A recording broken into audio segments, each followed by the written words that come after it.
Welcome friends. If you are a pharmacy student or if you are a pharmacist, then today's video is going to be helpful to you, as today I will be talking on emulsions and how to differentiate O by W and W by O emulsions. So before going to discuss in detail, let's try to understand what is the emulsion.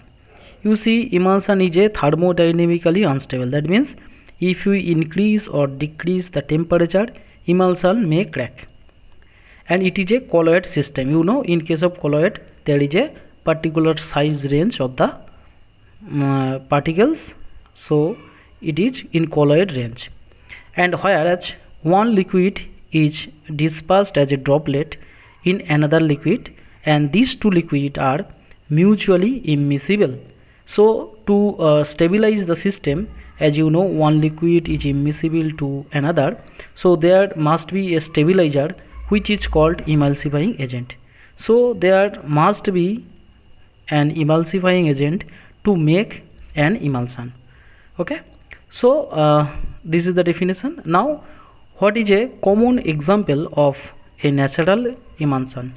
You see, milk, which is a oil in water types of emulsion containing many components such as protein, casein or milk fat globules as a oil component. Okay, now butter is an example of water in oil emulsion. So these two examples are very important. Now how you will distinguish between emulsions? So you know there are two types of emulsions generally, O by W and W by O. So there are generally four tests used to identify an emulsion. They are dilution test, cobalt chloride test, fluorescence test and conductivity test. So let's try to discuss one by one.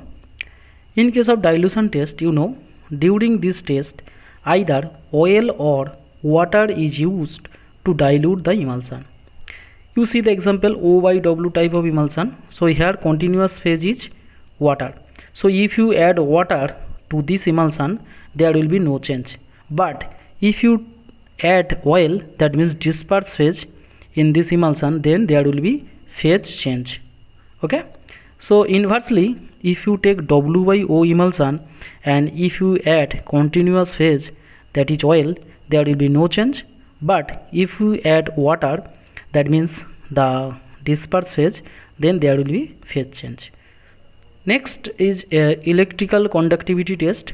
In this test, two electrodes are taken, one is positive and another one is negative.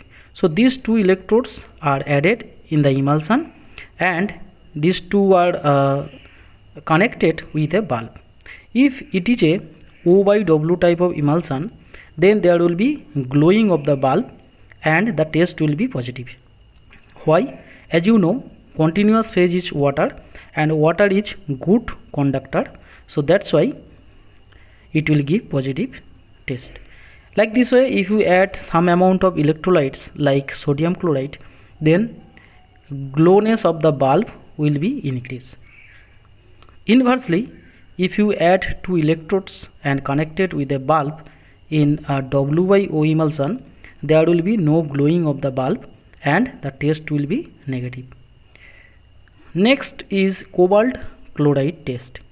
If you take a cobalt chloride paper which is blue in color and if you add in W by O emulsion, there will be no change. But if you add O by W type of emulsion, its color will be changed blue to pink. So by this way we can check whether it is a O by W type of emulsion or not. Next one is fluorescence test, in which an emulsion is observed under microscope in UV light. So if you see continuous fluorescence under microscope, then it is W by O type of emulsion, and if it is O by W type of emulsion, then there will be spotty fluorescence. So I hope you understand the test of emulsions, and it is very important to all pharmacists. Thanks for your precious time. Thank you.